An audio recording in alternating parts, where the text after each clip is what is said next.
How are you today? Uh, I want to talk to you about something called betrayal.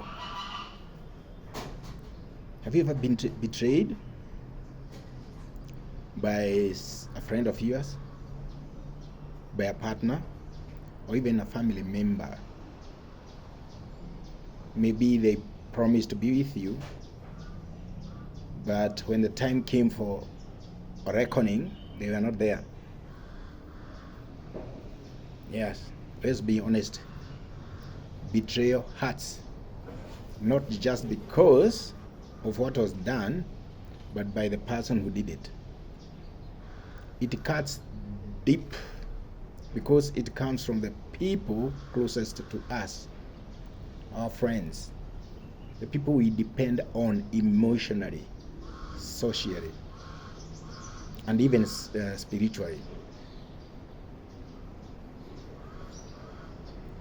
There are several types of betrayal. Of course, there is even political. When you hear people are jumping ship, going to different political parties, I would call that betrayal. But I'm not a politician, so I will not talk about that. The types of betrayal that I'll discuss now is one is the emotional betrayal. When someone shares your private feelings with others, somebody you have shared with him or her, and then he or she goes ahead to share elsewhere. It is when a partner emotionally connects with someone else in a way that crosses the lines of your relationship.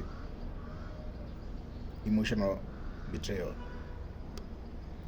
And then number two, we have the romantic or the sexual betrayal. We normally call it cheating or even infidelity. When the two of you, one of you decides to introduce a third party in the relationship. And then, of course, there is the friendship betrayal.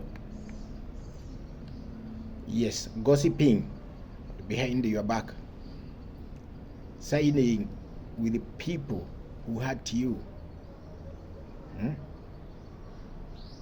You thought the person is a friend of yours, but when the time of reckoning comes, he or she sides with the other party. Yes, we call that not standing with you when it matters. That is friendship betrayal. We have the family betrayal. A parent neglecting or abandoning you. Sometimes I think even when it comes to street children, there is an element of betrayal. Siblings competing or manipulating instead of supporting one another. And this happens especially when the parents go upstairs. They start competing for those little things, those small things that were left by your parents. I don't know what happens. I don't know what spirit comes in. Family betrayal. When relatives break trust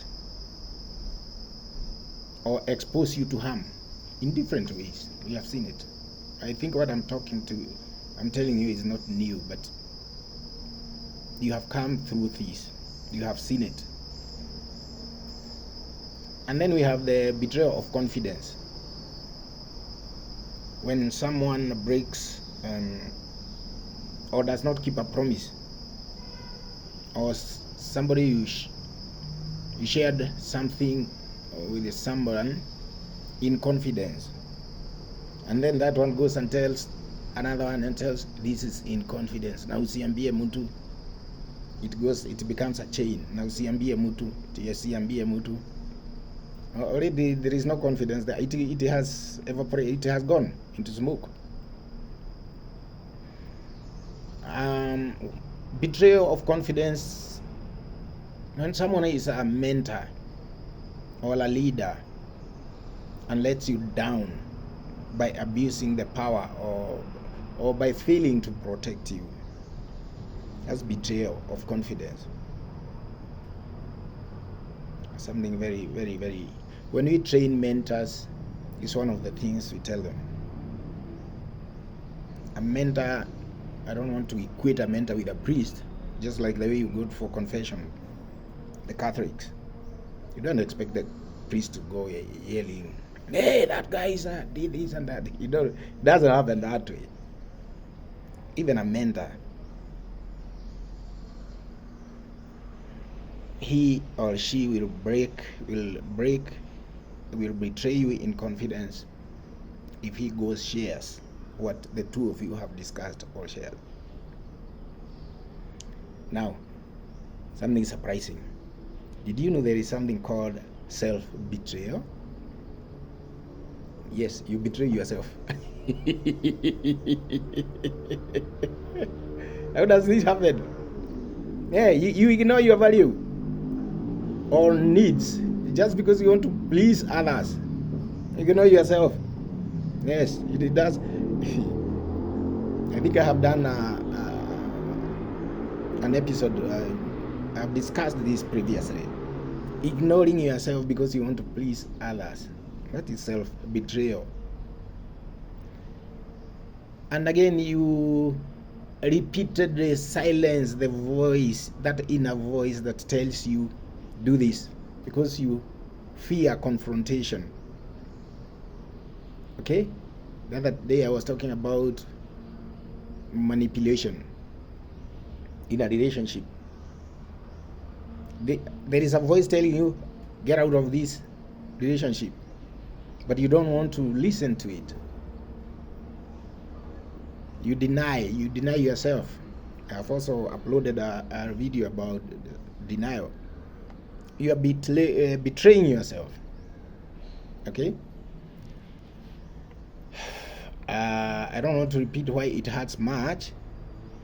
I've already said it is because of the person betraying you. But then the cause and effect, it disrupts our sense of safety and identity and even dignity. Imagine being conned by somebody you have trusted. You start questioning yourself, was it my fault? Why me? Why me? You start questioning yourself. Betrayal brings in, it creates emotional confusion or even emotional imbalance. It causes all those things. Because you keep asking, how can somebody I trusted do that? It leads to shame, anger, sadness, and grief. I remember when I was in college and we were given, 4 of us were given an assignment. We do go research on a certain subject, collect raw data, write an assignment, and submit it as our own, 4 of us. One of them decided he was going to Sydney. That was way back in Melbourne, Victoria. The other one decided he was going where. Then it was left me and one guy from Mauritius. And we agreed he would come give me a ride. I wait for him, the guy does not show up. I decide to take a bus. Where I alight from the bus, whom do I see? The guy driving towards the factory where we were going to do the research. I hailed him. Out of shame, he stopped, gave me a ride. We went there, did our research. But surprisingly, he connected with that other guy. I don't know he came from where. He was half Chinese, half Australian. They submitted the assignment as their own. And the lecturer had the audacity to refuse to just agree with them. Me and the other fellow, we were left out. I tried to argue my case. I don't know whether it was because I was the only guy with a dark skin. I don't know. But no, the lecturer could not listen to me. So I had to redo the assignment. And the beauty of it, I scored a higher distinction. And I was looking for the fellow because I felt like I wanted to smash punch his face and tell him, you thought you'd get what? I have got it. But the trust, and he had already broken my confidence. And when we met in subsequent classes, I avoided them altogether. However, I know you have been there, but you have been betrayed before. The truth is, we are all human, and we are all healing. We need to heal. You need to heal, because if you don't heal, you'll even affect your health. You'll need to heal over hate. You need to choose boundaries over bitterness. You need to choose growth over grudges. You need to do what?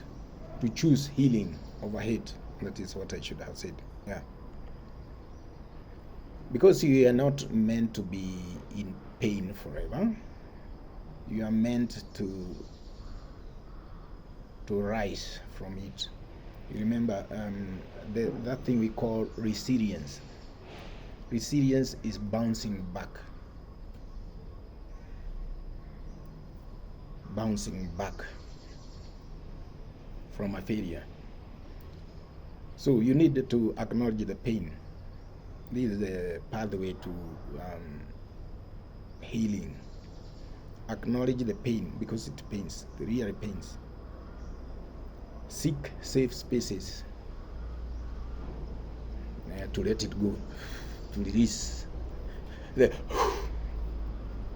need to set boundaries. If you are talking of people that you know, family members, or even people close to you, or even in the offices,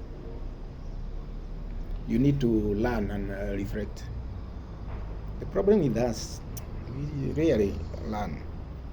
We keep getting conned, we keep getting into the same things.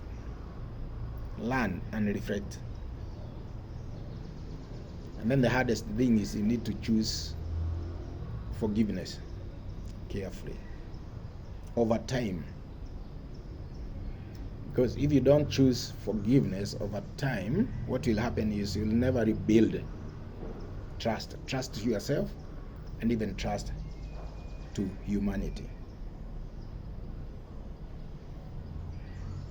Remember, betrayal does not define your worth, but it reveals the character of the one who hurt you. So, you can still rise, you can still heal. You need to build a new trust in yourself and in others.